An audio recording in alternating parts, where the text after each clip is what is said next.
ಮನೆಯಲ್ಲಿ ಹಲಸಿನ ಹಣ್ಣಿದ್ರೆ ಮಿಸ್ ಮಾಡದೆ ಈ ರೆಸಿಪಿನ ನೀವು ಟ್ರೈ ಮಾಡಿ ನೋಡಿ. ಮನೆಯಲ್ಲಿ ಎಲ್ಲರ ಫೇವ್ರೇಟ್ ಆಗಿಬಿಡುತ್ತೆ ಈ ರೆಸಿಪಿ. ಸಕ್ಕರೆ ಬಳಸದೆ ತುಂಬ ಸುಲಭವಾಗಿ ಸಿಹಿ ಮಾಡೋದನ್ನು ಈ ವಿಡಿಯೋದಲ್ಲಿ ನೀವು ನೋಡ್ಕೊಳ್ಬೋದು. ಬನ್ನಿ ಈ ಟೇಸ್ಟಿಯಾದ ರೆಸಿಪಿನ ಹೇಗೆ ಮಾಡೋದು, ಹಾಗೆ ಇದಕ್ಕೆ ಏನೆಲ್ಲ ಸಾಮಗ್ರಿಗಳು ಬೇಕಾಗತ್ತೆ ಅಂತ ನೋಡೋಣ. ಹಲೋ ಫ್ರೆಂಡ್ಸ್, ನಮಸ್ತೆ. ಶ್ರೀ ಮ್ಯಾಜಿಕ್ ಕಿಚನ್ಗೆ ಸುಸ್ವಾಗತ. ನಾನಿಲ್ಲಿ 1 ಕಪ್ ಆಗೋಷ್ಟು ಹಲಸಿನ ಹಣ್ಣನ್ನು ತೊಗೊಂಡಿದ್ದೀನಿ. ಇದರದ್ದು ಬೀಜವನ್ನು ತಗೊಳ್ಬೇಕಾಗತ್ತೆ. ಬೀಜವನ್ನು ಉಪಯೋಗಿಸ್ಕೊಳ್ಳೋದಕ್ಕಿಲ್ಲ ಈ ರೆಸಿಪಿಗೆ. ಬೀಜ ತೆಗೆದು ಈ ರೀತಿ ಇದನ್ನು ಚಿಕ್ಕದಾಗಿ ಕಟ್ ಮಾಡ್ಕೊಳ್ಬೇಕಾಗತ್ತೆ. ಇದನ್ನು ಮಿಕ್ಸಿ ಜಾರ್ಗೆ ಹಾಕ್ಕೊಂಡು ಪೇಸ್ಟ್ ಮಾಡ್ಕೊಳ್ಬೇಕು. ಹಾಗಾಗಿ ನಾನು ಇದನ್ನು ಮಿಕ್ಸಿ ಜಾರ್ಗೆ ಹಾಕ್ಕೊಳ್ತಾ ಇದ್ದೀನಿ. ಚಿಕ್ಕದಾಗಿ ಕಟ್ ಮಾಡ್ಕೊಂಡು ಹಾಕ್ಕೊಳ್ತಾ ಇದ್ದೀನಿ. ನೀರನ್ನು ಹಾಕ್ಕೊಳ್ಬೇಕಂತ ಏನಿಲ್ಲ, ಹಾಗೆ ಇದನ್ನು ಗ್ರೈಂಡ್ ಮಾಡ್ಕೊಳ್ಬೇಕು. ಇದನ್ನು ಈ ರೀತಿ ಚಿಕ್ಕದಾಗಿ ಕಟ್ ಮಾಡಿಕೊಂಡ್ರೆ ತುಂಬ ಈಸಿಯಾಗಿ ಗ್ರೈಂಡ್ ಮಾಡ್ಕೊಳ್ಬೋದು, ಇಲ್ಲಾಂದರೆ ಚೆನ್ನಾಗಿ ಗ್ರೈಂಡ್ ಆಗಲ್ಲ. ಇದಕ್ಕೊಂದು ಫ್ಲೇವರ್ಗೋಸ್ಕರ ಏಲಕ್ಕಿನ ಕೂಡ ಹಾಕ್ಕೊಂಡಿದ್ದೀನಿ. ನೋಡಿ, ಈ ರೀತಿ ನಯವಾಗಿರುವಂಥ ಒಂದು ಪೇಸ್ಟನ್ನು, ಪ್ಯೂರಿಯನ್ನು ರೆಡಿ ಮಾಡ್ಕೊಳ್ಬೇಕಾಗತ್ತೆ. ಇದನ್ನು ಸೈಡಲ್ಲಿ ಇಟ್ಬಿಟ್ಟು ಈಗ ಒಂದು ಪಾತ್ರೆಗೆ ಒಂದು 1/4 ಕಪ್ ಆಗೋಷ್ಟು ಬೆಲ್ಲವನ್ನು ಹಾಕ್ಕೊಳ್ತಾ ಇದ್ದೀನಿ. ಈ ಬೆಲ್ಲವನ್ನು ಕರಗಿಸ್ಕೊಳ್ಳೋದಕ್ಕೆ 4 ರಿಂದ 5 ಟೇಬಲ್ ಸ್ಪೂನು ನೀರನ್ನು ಹಾಕ್ಕೊಂಡು ಕರಗಿಸ್ಕೊಳ್ಬೇಕಾಗತ್ತೆ. ಈ ಬೆಲ್ಲ ಕೂಡ ಆಪ್ಷನಲ್ಲು, ಬೇಕಂತಲೇ ಏನಿಲ್ಲ. ನೀವು ಹಲಸಿನ ಹಣ್ಣಿನ ಪ್ರಮಾಣವನ್ನು ಜಾಸ್ತಿಯಾಗಿ ತೊಗೊಂಡಿದ್ರೆ ಅಥವಾ ಹಲಸಿನ ಹಣ್ಣು ತುಂಬ ಸಿಹಿಯಾಗಿದ್ದರೆ ಬೆಲ್ಲ ಹಾಕ್ಕೊಳ್ಳದೆ ಕೂಡ ಈ ಸಿಹಿಯನ್ನು ಮಾಡ್ಕೊಳ್ಬೋದು. ನಾನು ಸ್ವಲ್ಪ ಬೆಲ್ಲವನ್ನು ತೊಗೊಂಡಿದ್ದೀನಿ, ಯಾಕೆಂದರೆ ಸಿಹಿ ಸ್ವಲ್ಪ ಕಮ್ಮಿ ಇದೆ ಹಲಸಿನ ಹಣ್ಣಿದು. ಈಗ ನಾನು ಬೆಲ್ಲದ ನೀರನ್ನು ಸೈಡಲ್ಲಿ ಇಟ್ಬಿಟ್ಟು ಒಂದು ಪ್ಯಾನ್ಗೆ 1 ಕಪ್ ಆಗೋಷ್ಟು ಅವಲಕ್ಕಿಯನ್ನು ತೊಗೊಂಡಿದ್ದೀನಿ. ನಾನಿಲ್ಲಿ ಪೇಪರ್ ಅವಲಕ್ಕಿನ ತೊಗೊಂಡಿರೋದು. ಇದನ್ನು ಚೆನ್ನಾಗಿ ಹುರ್ಕೊಳ್ಬೇಕಾಗತ್ತೆ. ಡ್ರೈ ರೋಸ್ಟ್ ಮಾಡ್ಕೊಳ್ಳಿ. ಸ್ವಲ್ಪ ಗರಮ್ ಹಾಕಬೇಕು. 1 ನಿಮಿಷದ ತನಕ ಇದನ್ನು ಡ್ರೈ ರೋಸ್ಟ್ ಮಾಡಿಕೊಂಡ್ರೆ ಸಾಕಾಗತ್ತೆ. ಸ್ವಲ್ಪ ಕ್ರಿಸ್ಪಿ ಆಗಬೇಕು, ಸ್ವಲ್ಪ ಬೆಚ್ಚಗಾದರೆ ಸಾಕು ಈ ಅವಲಕ್ಕಿ. ಇದೀಗ ಚೆನ್ನಾಗಿ ಹುರ್ಕೊಂಡಿದ್ದಾಗಿದೆ. ಗ್ಯಾಸ್ ಫ್ಲೇಮನ್ನು ನೀವು ಮೀಡಿಯಮ್ ಫ್ಲೇಮಲ್ಲೇ ಇಟ್ಕೊಳ್ಳಿ. ಇದಕ್ಕೆ ಒಂದು ಅರ್ಧ ಕಪ್ ಆಗೋಷ್ಟು ಫ್ರೆಶ್ ಆಗಿರೋಂತಹ ತೆಂಗಿನಕಾಯಿ ತುರಿಯನ್ನು ಕೂಡ ಸೇರಿಸ್ಕೊಂಡು ಮಿಕ್ಸ್ ಮಾಡ್ಕೊಳ್ತಾ ಇದ್ದೀನಿ. ಇದನ್ನು ಕೂಡ ಹಾಗೆ ಸ್ವಲ್ಪ ಹೊತ್ತು ಬಿಸಿ ಮಾಡ್ಕೊಳ್ಳಿ. ಇವಾಗ ನಾನು ರೆಡಿ ಮಾಡ್ಕೊಂಡಂತಹ ಬೆಲ್ಲದ ನೀರನ್ನು ಇದಕ್ಕೆ ಹಾಕ್ಕೊಳ್ತಾ ಇದ್ದೀನಿ. ನೋಡಿ, ಇದೀಗ ಬೆಲ್ಲದ ನೀರನ್ನು ಹಾಕ್ಕೊಂಡಿದ್ದೀನಿ. ಇದನ್ನು ಸೋಯಿಸ್ಕೊಂಡು ಹಾಕ್ಕೊಳ್ಬೇಕಾಗತ್ತೆ. ಇದರಲ್ಲಿ ಏನಾದರೂ ಡಸ್ಟ್ ಎಲ್ಲ ಇದ್ದರೆ ಫಿಲ್ಟರ್ ಆಗುತ್ತೆ. ಇವಾಗ ಇದನ್ನು ಮಿಕ್ಸ್ ಮಾಡ್ಕೊಳ್ಬೇಕಾಗತ್ತೆ. ನೋಡಿ, ಇದೀಗ ಚೆನ್ನಾಗಿ ಮಿಕ್ಸ್ ಮಾಡ್ಕೊಳ್ಳಿ. ನೋಡಿ, ಈಗ ಅವಲಕ್ಕಿ ಎಲ್ಲ ಚೆನ್ನಾಗಿ ಮಿಕ್ಸ್ ಆಗಿದೆ ಬೆಲ್ಲದ ನೀರು ಜೊತೆಗೆ. ಒಂದು ಸಲ ಅವಲಕ್ಕಿ ಎಲ್ಲ ಚೆನ್ನಾಗಿ ಬೆಲ್ಲದ ನೀರು ಜೊತೆಗೆ ಮಿಕ್ಸ್ ಆದ ನಂತರ ರೆಡಿ ಮಾಡ್ಕೊಂಡಂತಹ ಹಲಸಿನ ಹಣ್ಣಿನ ಪೇಸ್ಟನ್ನು ಇದಕ್ಕೆ ಹಾಕ್ಕೊಳ್ಬೇಕು. ಇದೀಗ ಹಲಸಿನ ಹಣ್ಣಿನ ಪೇಸ್ಟನ್ನು ಹಾಕ್ಕೊಂಡು ಇನ್ನೊಂದು ಸಲ ಮಿಕ್ಸ್ ಮಾಡ್ಕೊಳ್ತಾ ಇದ್ದೀನಿ. ಇದೀಗ ಗಟ್ಟಿ ಆಗಬೇಕು. ಈ ರೀತಿ ಚೆನ್ನಾಗಿ ಮಿಕ್ಸ್ ಆಗಿ ಒಂದು ಮುದ್ದೆ ರೀತಿ ಆಗಬೇಕು.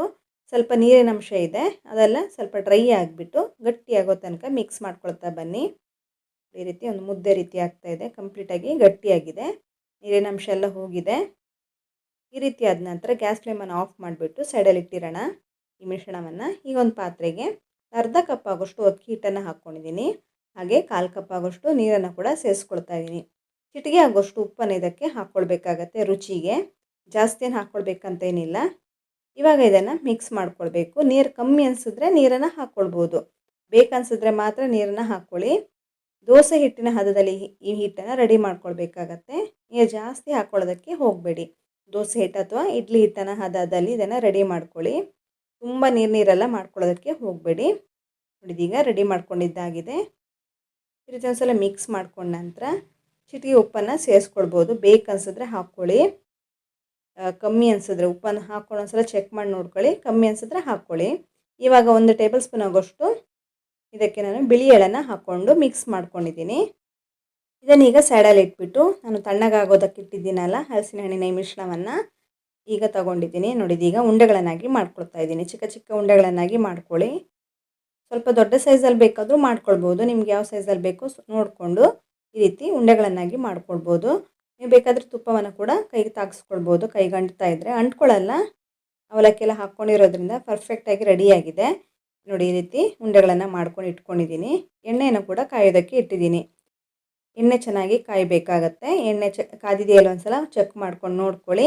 ಹಾಗೆ ಈ ಅಕ್ಕಿ ಹಿಟ್ಟಿನ ಮಿಶ್ರಣ ಇದೆಯಲ್ಲ, ಇದಕ್ಕೆ ಈ ಉಂಡೆಯನ್ನು ಹಾಕಿಬಿಟ್ಟು ಒಂದು ಸಲ ಅಕ್ಕಿ ಹಿಟ್ಟಿನ ಒಂದು ಲೇಯರ್ ಮೇಲ್ಗಡೆ ಬರಬೇಕಾಗತ್ತೆ. ಈ ಉಂಡೆ ಮೇಲ್ಗಡೆ ನೋಡಿ, ಈ ರೀತಿ ಮಾಡಿಬಿಟ್ಟು ಒಂದು ಪ್ಲೇಟಲ್ಲಿ ಇಟ್ಕೊಳ್ಳಿ. ಇಲ್ದಿದ್ದರೆ ಡೈರೆಕ್ಟಾಗಿಯೇ ಎಣ್ಣೆಗೆ ಹಾಕ್ಕೊಳ್ಬೋದು. ಈ ರೀತಿ ಮಾಡಿ ಇಟ್ಕೊಂಡ್ರೆ ನಿಮಗೆ ತುಂಬ ಸುಲಭ ಆಗುತ್ತೆ ಮಾಡ್ಕೊಳ್ಳೋದಕ್ಕೆ. ನೋಡಿ, ಇದೀಗ ಮಾಡಿಬಿಟ್ಟು ಒಂದು ಪ್ಲೇಟಲ್ಲಿ ಇಟ್ಕೊಳ್ತಾ ಇದ್ದೀನಿ. ಎಣ್ಣೆ ಕೂಡ ಚೆನ್ನಾಗಿ ಕಾದಿದೆ. ಇವಾಗ ಒಂದೊಂದಾಗಿ ಎಣ್ಣೆಗೆ ಹಾಕ್ಕೊಳ್ತಾ ಇದ್ದೀನಿ. ಎಣ್ಣೆಗೆ ಹಾಕಿದ ಕೂಡಲೇ ಇದನ್ನು ಮುಟ್ಟೋದಕ್ಕೆ ಹೋಗಬೇಡಿ, ಹಾಗೆ ಬಿಟ್ಬಿಡಿ. ಸ್ವಲ್ಪ ಹೊತ್ತಿನ ನಂತರ ಇದನ್ನು ಉಲ್ಟಾ ಪಲ್ಟ ಹಾಕ್ಕೊಳ್ತಾ 2 ಕಡೆ ಚೆನ್ನಾಗಿ ಬೇಯಿಸ್ಕೊಳ್ಬೇಕಾಗತ್ತೆ. ಒಳಗಡೆ ಹಲಸಿನ ಹಣ್ಣಿನ ಮಿಶ್ರಣ ಚೆನ್ನಾಗಿ ಬೆಂದಿದೆ, ಆದರೆ ಅಕ್ಕಿ ಹಿಟ್ಟಿನ ಈ ಲೇಯರ್ ಇದೆಯಲ್ಲ ಅದು ಸ್ವಲ್ಪ ಚೆನ್ನಾಗಿ ಕ್ರಿಸ್ಪಿ ಆಗೋ ತನಕ ಎಣ್ಣೆಯಲ್ಲಿ ಫ್ರೈ ಮಾಡ್ಕೊಳ್ಬೇಕಾಗತ್ತೆ. ಫ್ರೆಂಡ್ಸ್, ಈ ರೆಸಿಪಿ ಮಾಡ್ಕೊಳ್ಳೋದಕ್ಕೆ ಕೇವಲ 10 ನಿಮಿಷ ಸಾಕು, ಜಾಸ್ತಿ ಸಮಯ ಕೂಡ ತಗೊಳ್ಳಲ್ಲ. ತುಂಬಾ ರುಚಿಯಾಗಿರುತ್ತೆ. ಮಕ್ಕಳಂತೂ ತುಂಬ ಇಷ್ಟಪಟ್ಟು ತಿಂತಾರೆ. ಮಕ್ಕಳಂತಲ್ಲ, ದೊಡ್ಡವರಿಗೆ ಕೂಡ ಇಷ್ಟ ಆಗುತ್ತೆ. ಮನೇಲಿ ಎಲ್ಲರೂ ಇಷ್ಟಪಡ್ತಾರೆ ಇದನ್ನು. ಇದೀಗ ಒಂದು ಲೇಯರು ಚೆನ್ನಾಗಿ ಬೆಂದಿದೆ. ಎರಡೂ ಕಡೆ ಉಲ್ಟಾ ಪಲ್ಟಾ ಹಾಕ್ಕೊಳ್ತಾ ಬೇಯಿಸ್ಕೊಳ್ಬೇಕಾಗತ್ತೆ. ಮೇಲ್ಗಡೆ ಭಾಗ ಚೆನ್ನಾಗಿ ಫ್ರೈ ಆಗದಿದ್ರೆ ಈ ರೀತಿ ಉಲ್ಟಾ ಪಲ್ಟಾ ಹಾಕ್ಕೊಳ್ತಾ ಎರಡೂ ಕಡೆ ಚೆನ್ನಾಗಿ ಕಲರ್ ಬರೋ ತನಕ ನೋಡಿ, ಈ ರೀತಿ ಕ್ರಿಸ್ಪಿ ಆಗೋ ತನಕ ಫ್ರೈ ಮಾಡಿಕೊಂಡು ತೆಗೆದು ಪ್ಲೇಟಲ್ಲಿ ಇಟ್ಕೊಳ್ಬೇಕಾಗತ್ತೆ. ಫ್ರೆಂಡ್ಸ್, ನಾನು ಹಲವಾರು ರೀತಿಯ ರೆಸಿಪಿಗಳನ್ನು ನನ್ನ ಚಾನಲಲ್ಲಿ ಶೇರ್ ಮಾಡ್ತಾನೆ ಇರ್ತೀನಿ. ನಿಮಗೆ ಇಷ್ಟವಾದಲ್ಲಿ ನಿಮ್ಮ ಫ್ರೆಂಡ್ಸ್ ಹಾಗೂ ಫ್ಯಾಮಿಲಿ ಮೆಂಬರ್ಸ್ನೊಂದಿಗೆ ಶೇರ್ ಮಾಡಿ, ಹಾಗೆ ಲೈಕ್ ಮಾಡಿ. ಈ ರೆಸಿಪಿನ ನೀವು ಮನೆಯಲ್ಲಿ ಟ್ರೈ ಮಾಡಿ, ಹೇಗೆ ಬಂತು ಅಂತ ಕಮೆಂಟ್ ಸೆಕ್ಷನಲ್ಲಿ ತಪ್ಪದೇ ಕಮೆಂಟ್ ಮಾಡಿ. ನೋಡಿ, ಈಗ ನಾನು ಇನ್ನೊಂದು ರೌಂಡ್ ಮಾಡಿ ತೋರಿಸ್ತಾ ಇದ್ದೀನಿ. ಇದೇ ರೀತಿ ಎಲ್ಲವನ್ನ ಮಾಡಿ ಕಾಯಿಸ್ಕೊಂಡ್ರೆ ಆಯಿತು. ತುಂಬಾ ರುಚಿಯಾಗಿರುತ್ತೆ. ಹೊರಗಡೆಯಿಂದ ಕ್ರಿಸ್ಪಿಯಾಗಿರುತ್ತೆ, ಹಾಗೆ ಒಳಗಡೆಯಿಂದ ಸಾಫ್ಟಾಗಿರುತ್ತೆ. ಹಲಸಿನ ಹಣ್ಣಿನ ಮಿಶ್ರಣ ಒಳಗಡೆ ಇರೋದ್ರಿಂದ ತುಂಬಾ ಸಾಫ್ಟಾಗಿರುತ್ತೆ ಒಳಗಡೆ, ಹಾಗೆ ಹೊರಗಡೆ ಕ್ರಿಸ್ಪಿಯಾಗಿ ಬರುತ್ತೆ. ಇದೀಗ ಇನ್ನೊಂದು ರೌಂಡ್ ಕೂಡ ಚೆನ್ನಾಗಿ ಕಾದಿದೆ.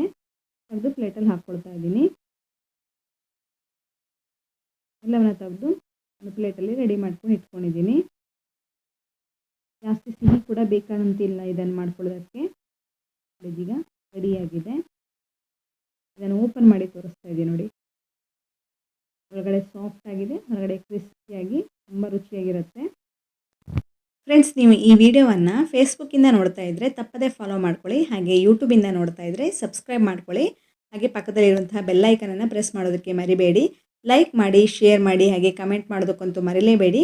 ಇನ್ನಷ್ಟು ಹೊಸ ರೀತಿಯ ಸಿಂಪಲ್ ಆಗಿರುವಂತಹ ಕಡಿಮೆ ಸಾಮಗ್ರಿಯಲ್ಲಿ ಮಾಡುವಂಥ ರೆಸಿಪಿಗಳೊಂದಿಗೆ ಸಿಗೋಣ. ಧನ್ಯವಾದಗಳು.